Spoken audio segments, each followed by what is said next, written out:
bien dans son job et on parle de l'exigence managériale. Qu'est-ce que ça veut dire, l'exigence managériale? On en parle avec Nicolas Duguay. Bonjour Nicolas. Bonjour. Vous êtes le directeur général de Booster Academy. Alors Booster, comme son nom l'indique, il y a comme ça, c'est de l'énergie qu'on envoie.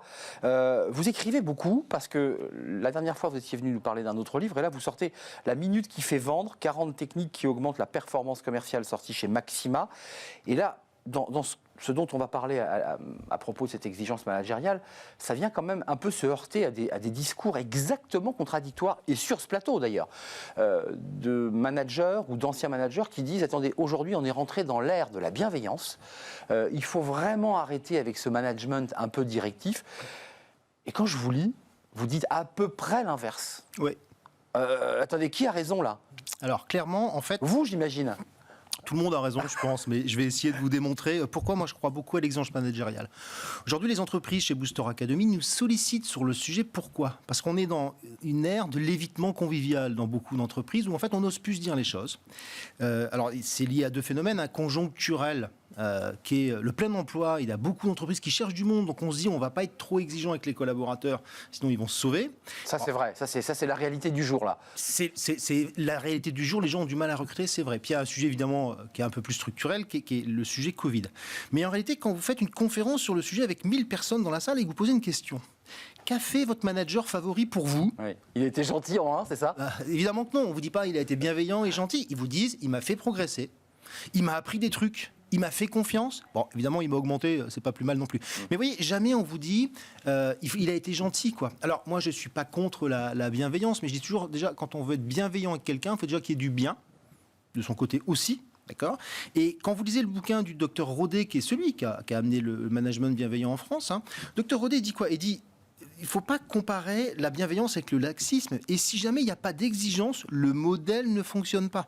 Le docteur Rodet dit tout l'inverse, qui lui dit évidemment il faut travailler sur la bienveillance, mais il faut travailler sur l'exigence, le fait de mettre les gens en zone de défi et de les faire progresser. Oui, j'ai commencé évidemment de manière un peu abrupte. Vous n'opposez pas la bienveillance et je dirais les exigences, mais vous dites il faut quand même qu'il y ait un cadre, une structure qui permette aux collaborateurs de pouvoir s'épanouir, parce que c'est tout l'enjeu.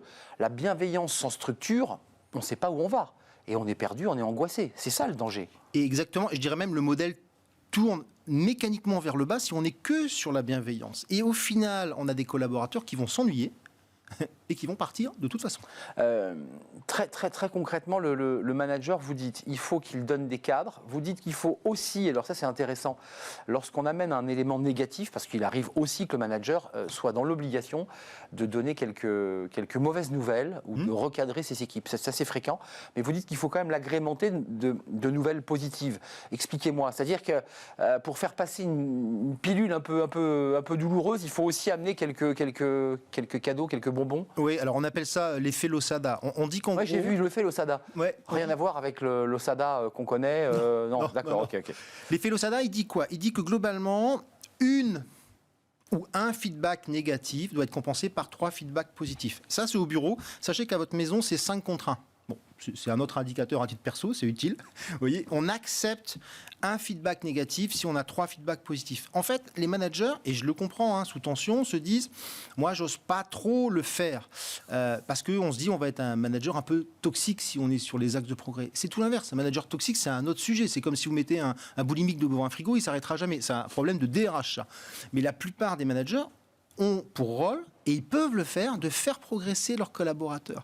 Si vous êtes tout le temps concentré sur les tâches, vous allez en fabriquer. Or, vous pouvez être aussi en accompagnement des collaborateurs. C'est ce qu'ils attendent, des feedbacks pour progresser. Alors, ça, c'est un élément extrêmement concret parce que vous les croisez, ces managers. Certains vous disent j'arrive pas à reprendre une posture exigeante. C'est-à-dire qu'il s'est mis dans son rôle de manager cool, pas trop directif. Globalement, il a... On appelle ça parfois même acheter la paix sociale. Tout va bien, puis un jour, il faut quand même reprendre les choses en main et il n'y arrive pas. Comment il fait là? On y va progressivement, on bascule en douceur ou on met un coup en disant voilà, là je vais changer de visage? En fait, c'est un sujet d'estime de soi, d'oser faire l'inverse de ce qu'on faisait pendant quelques semaines, quelques mois, quelques années. Il faut dire les choses assez clairement. Moi, manager, collectivement, dire à ses équipes, j'ai envie de me mettre non pas en celui qui va regarder les compteurs, mais je veux mettre en celui qui va essayer de vous faire progresser. Donc, je vais me permettre de regarder avec vous ce que vous faites, non pas sur le résultat, mais sur le comment, d'accord, pour vous aider à progresser. Alors, il y a un sujet qui découle de ce management exigeant. On entend votre pensée, je dirais, ce que vous développez, mais il y a aussi des managers qui vous disent le monde a changé. C'est-à-dire que dès que je deviens trop exigeant, je prends le risque d'avoir des cas de harcèlement, je prends le risque de dire le mot qui ne va pas et braquer l'interlocuteur. C'est quand même, aujourd'hui, on est dans une zone extrêmement instable sur ces sujets-là. Ouais. C'est plus facile d'être bienveillant. Et en fait, ça s'oppose absolument pas. Les gens qui ont le plus d'exigences, et j'en vois beaucoup, sont souvent également les plus bienveillants. En fait, vous savez, c'est une balance effort-apport. Plus j'apporte à mon collaborateur, plus je peux être dans l'exigence. D'accord ? Le sujet, c'est ceux qui n'apportent rien et qui sont tout le temps dans l'exigence sur des indicateurs, par exemple. Ça, les gens ne supportent plus. Des pinailleurs, des vérificateurs. Exactement. Et qui n'ont pas de valeur ajoutée pour accompagner. Parce qu'en fait, ce que vous évoquiez au début de l'entretien, c'est que beaucoup de collaborateurs sont à la recherche d'un maître, de quelqu'un qui les fait grandir. Et dans les sondages qu'on a pu voir ici dans notre émission, les managers ne font pas grandir. Vous savez, c'est le bon terme. Hein. Michel Serres, le philosophe, dit l'autorité, c'est l'acte de faire grandir. Oui. On est en plein dedans, quoi. Personne ne reprochera à un manager de vouloir faire progresser. Ce qu'on reproche au manager, c'est dire « t'as fait combien ?» Il y a le concept, alors on a parlé de l'OSADA tout à l'heure, mais il y a le SAPAR que je trouve assez intéressant. Sens, argent, plaisir, apprentissage, reconnaissance. Oui. Est-ce que ça, c'est le cocktail idéal justement pour être dans la bonne distance, à la bonne distance avec son collaborateur? Exactement. On est là sur les 5 gros leviers de motivation. Moi, je dis toujours, la motivation, il faut regarder les choses assez clairement. Quand on demande à un enfant, va ranger ta chambre, le plus motivé, c'est pas l'enfant. Ou quand on... Je vous confirme. Voilà, et vous voyez, ou quand on dit à un chien lève la patte, le plus motivé, c'est pas le chien. Là, c'est pareil. On doit bien regarder ce qui motive le collaborateur. Et effectivement, ça tourne autour des notions de sens, d'accord, d'argent. Vous avez mis sens au début. Le concept, c'est sens. C'est intéressant parce que c'est exactement ce qui se passe aujourd'hui. Oui. C'est le sens qui arrive en 1 et l'argent un peu plus loin. L'argent est là. Évidemment, évidemment. Et après, tous les managers n'ont pas le pouvoir à 100% sur l'argent, voire même sur le sens, puisqu'il y a une notion de raison d'être perso qui parfois est pas tout à fait alignée avec le sens où va l'entreprise. Mais l'entreprise, elle est là aussi pour se développer, avoir une stratégie. Nicolas Duguay, alors, une fois qu'on a posé ce cadre, ils vont où nos managers, ceux que vous croisez? Parce qu'en même temps, ils sont quand même tiraillés entre une direction qui aujourd'hui a des exigences. C'est vrai que les chiffres de l'économie sont positifs, c'est vrai que l'emploi va bien. Enfin, il y a une forme comme ça un peu d'ensoleillement de notre paysage économique. Mais en même temps, les managers, ils sont dans la salle des machines. Et ouais. Ils vous disent, moi j'ai un COMEX qui me met une pression incroyable, j'ai un N+1 qui me met une pression incroyable. Et en même temps, moi j'ai des collaborateurs qui me disent, j'en ai ras-le-bol, je voudrais faire 3 jours de télétravail. Comment il fait là? Alors, déjà, il y a un premier truc, on a à peu près le même âge. On est quand même dans une période où on nous parle de plein emploi, ce qu'on n'a pas entendu depuis... Ah, ça c'est vrai. Bon. Donc faut quand même prendre du recul. On est dans la génération de ceux qui ont entendu le chômage dès leur naissance. Hein. Oui, et là, je trouve qu'on a une chance formidable. Pour nos enfants, c'est extraordinaire d'avoir un marché de l'emploi comme ça, et moi, j'en suis vraiment ravi. Donc, évidemment, ça donne des ouvertures de marché. Il y a la logique des exigences en face managériale, mais vous savez, les COMEX réfléchissent aussi de plus en plus à comment on aligne les deux.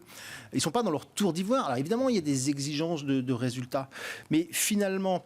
L'idée, je crois, quand on est dans une logique de COMEX, c'est de regarder comment je peux faire baisser la pression sur les managers en termes de contraintes. Et vous savez, quand on serre ce point hyper fort et que juste on lève le petit doigt là, c'est-à-dire qu'on gagne 4-5%, déjà on se sent mieux.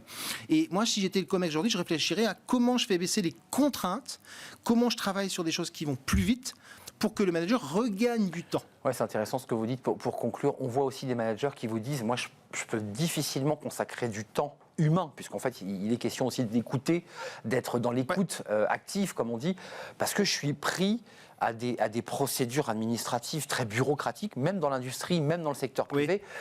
Ils s'en sortent pas. Enfin, c'est là où c'est compliqué. Ils ont des tableaux Excel à remplir, ils ont beaucoup de choses à faire remonter, comme on dit. Il y a très peu de place pour l'humain. Oui, absolument. Alors après, il faut bien regarder les choses. On voit tout de suite l'accompagnement, le feedback sur des trucs qui durent 7 heures. C'est faux. Si vous me coachez en prise de parole en public en 1 minute, vous allez me faire progresser. J'espère. Vous allez me donner un conseil.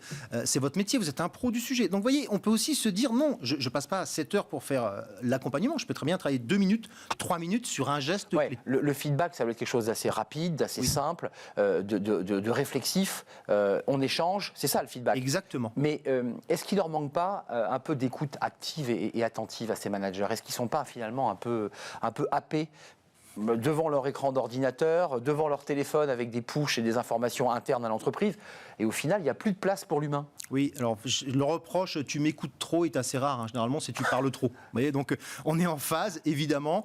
La posture d'écoute, c'est une volonté individuelle. Alors c'est une compétence, mais c'est déjà ce matin en se levant, est-ce que j'ai envie d'écouter quelques minutes mes collaborateurs ou pas? C'est intéressant ça. C'est pas très compliqué, c'est juste une question de volonté. Il y a des gestes de Oui, c'est ça, il faut le vouloir. Oui. Et là, je pense qu'on se réapproprie son groupe. On reprend en main son équipe. Lorsqu'on est d'abord dans une écoute, et ensuite on fait des propositions, j'imagine, derrière de cadre. Écouter, c'est ne pas savoir ce que je vais dire tant que l'autre n'a pas fini sa phrase. Donc si je me mets dans cette logique-là, j'écoute vraiment jusqu'au bout, j'ai pas d'a priori, et j'essaie de conseiller pour le bien collectif. Ça, c'est un conseil de prise de parole en public, hein, Nicolas Duguay. Laisser aller au bout son interlocuteur. Le nombre de fois où on se chevauche lorsqu'on se parle, il n'y a rien de plus agréable. Merci Nicolas Duguay sur ce management exigeant, mais qui ne retire pas la bienveillance, je le précise, pour être totalement complet. Nicolas Duguay, merci d'être venu. Vous êtes le directeur général de Booster Academy. C'était un vrai plaisir de vous accueillir. On fait du droit, bah oui, parce que le droit aussi est important dans l'entreprise. Smart et Réglo, c'est tout de suite. C'est avec Étienne Pujol et on parle du renouvellement du CSE. Ça, c'est un moment un peu stratégique de la vie d'une entreprise.